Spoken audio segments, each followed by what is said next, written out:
E aí pessoal, boa tarde. Bom, estou aqui para gravar a sexta aula prática, do curso de controle digital de sistemas. Já estamos na antepenúltima aula, então nós temos mais duas aulas práticas além dessa. E essa em particular envolve o projeto de controlador discreto no lugar geométrico das raízes. Então nós viemos de uma aula que foi a aula 5, na qual nós aprendemos ou constatamos que de fato dá para se estimar o que vai acontecer com o comportamento do processo usando a localização dos polos de malha aberta e malha fechada. E na aula de hoje a gente vai colocar em prática o projeto de um controlador usando o lugar geométrico das raízes, ou root locus, para alocar os polos de malha fechada em uma certa região. E isso está associado com moldar o comportamento do sistema a tempo discreto, Então, o objetivo da aula de hoje é exatamente projetar e implementar um controlador a tempo discreto usando o root locus ou LGR, que é aquela ferramenta de projeto que nós estudamos lá no curso teórico. Então tem aqui uma introdução teórica, vocês deem uma olhadinha. E o modelo que a gente vai trabalhar na aula de hoje é o modelo linear do pêndulo invertido. Pêndulo invertido que a gente tem disponível lá no laboratório. E quando é o curso presencial, a aula envolve o experimento no equipamento.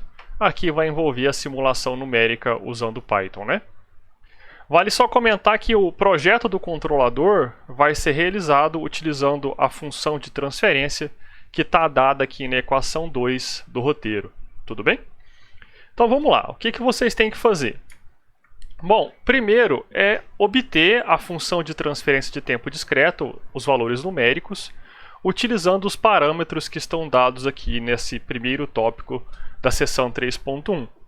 Professor, de onde você tirou esses parâmetros? Esses parâmetros eu medi lá no pêndulo invertido que nós temos no laboratório.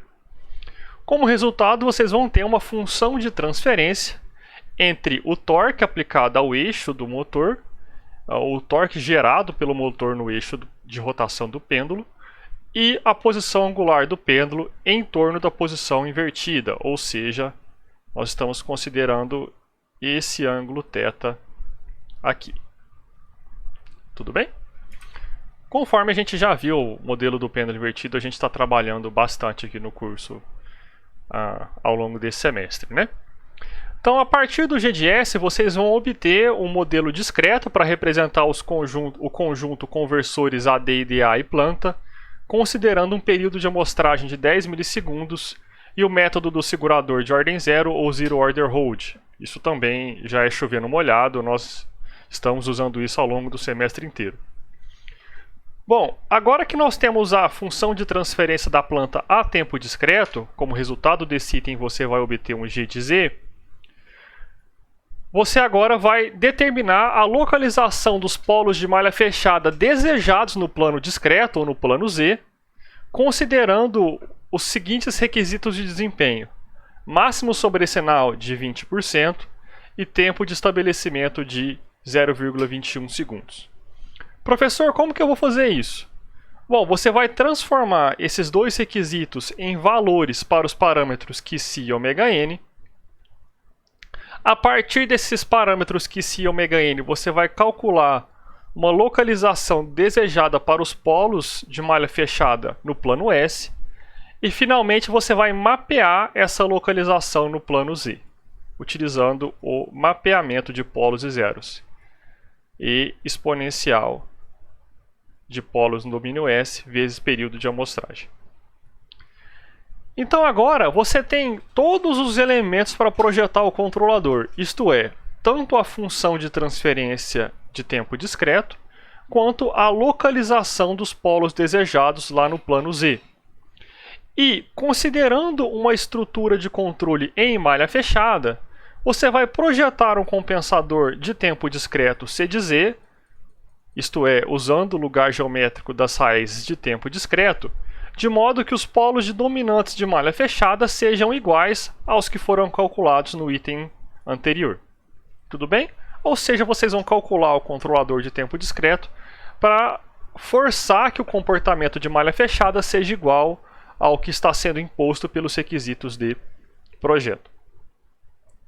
Uma vez projetado o controlador, vocês vão ter uma função de transferência C de Z, que é uma função de transferência de tempo discreto entre o erro de rastreamento e a entrada do processo, que nesse exemplo em particular é o torque aplicado ao eixo do motor.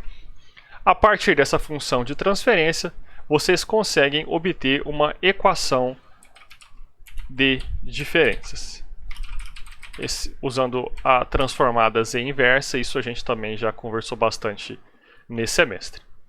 Bom, agora que você tem a sua equação de diferenças, você vai vir aqui no código que for fornecido para vocês e fazer algumas substituições. Essas substituições, como sempre, estão marcadas pelo código xxx modificar xxx. Em particular, vocês vão substituir o período de amostragem.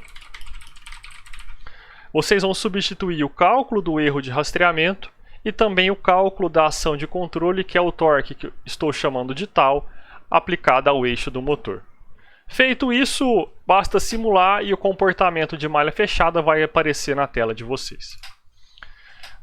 E aí é bastante interessante vocês compararem o comportamento simulado com o esperado a partir da localização dos polos de malha fechada, e para fazer isso vocês podem vocês devem calcular tanto o tempo de estabelecimento quanto o máximo sobrecinal observados em simulação. Vale comentar que a simulação vai ser realizada para um degrau de 20 graus na referência.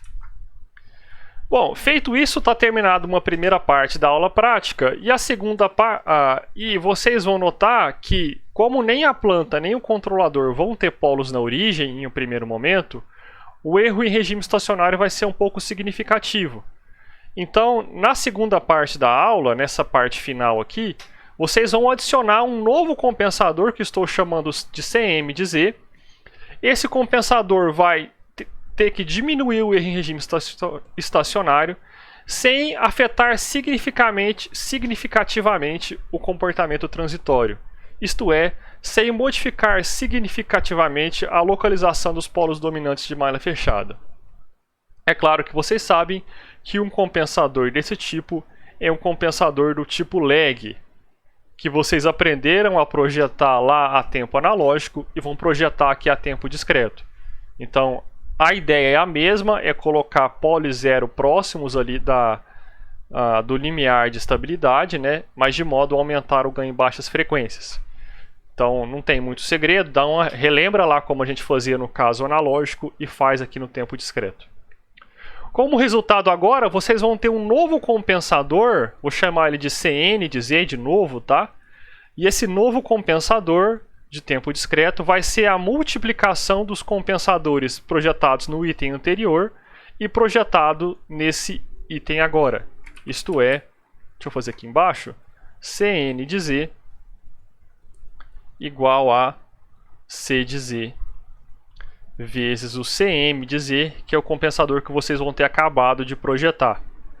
Perceba que esse novo compensador ele vai ser ali a função de transferência entre a entrada do processo, que nesse exemplo é o torque, e o erro de rastreamento. Mais uma vez, multiplique em cruz, aplica transformadas em inversa, vocês vão ter uma equação de diferenças a tempo discreto, e essa equação de diferenças vocês vão substituir aqui no cálculo da ação de controle. Simula o comportamento da planta para o degrau de referência de 20 graus. Verifica que o comportamento transitório não foi tão alterado, isto é, o tempo de estabelecimento e o máximo sobrecinal não sofreram grandes alterações, só que devido à presença do novo compensador CM de Z, esse compensador lag, vocês vão conseguir reduzir o erro em regime estacionário. Feito isso, você já tem resultados para responder todas as perguntas do relatório. Essas perguntas envolvem desde obter a função de transferência de tempo contínuo, quanto obter a função de transferência de tempo discreto, mostrar que o root locus da planta de malha aberta não passa pela posição desejada, isto é, não dá para atender os requisitos de projeto usando somente um controlador proporcional, fazer o projeto do compensador C de Z de acordo com os requisitos máximo sobrecinal igual a 20% e tempo de estabelecimento igual a, esqueci o valor, 0,21 segundos. Apresentar o comportamento da planta de simulação e comparar o projetado com o simulado, isto é, o que você esperava que o comportamento fosse com o que a simulação te retornou. Apresentar também o projeto do compensador CM de Z. Apresentar a equação de diferenças ou a diferenças do compensador final, que é a multiplicação C de Z por CM de Z. E finalmente mostrar o comportamento da planta com esse novo compensador.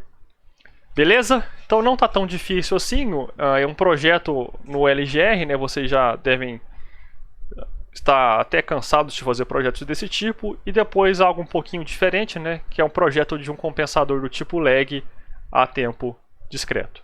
Fechou? Qualquer coisa me manda um e-mail. Boa aula!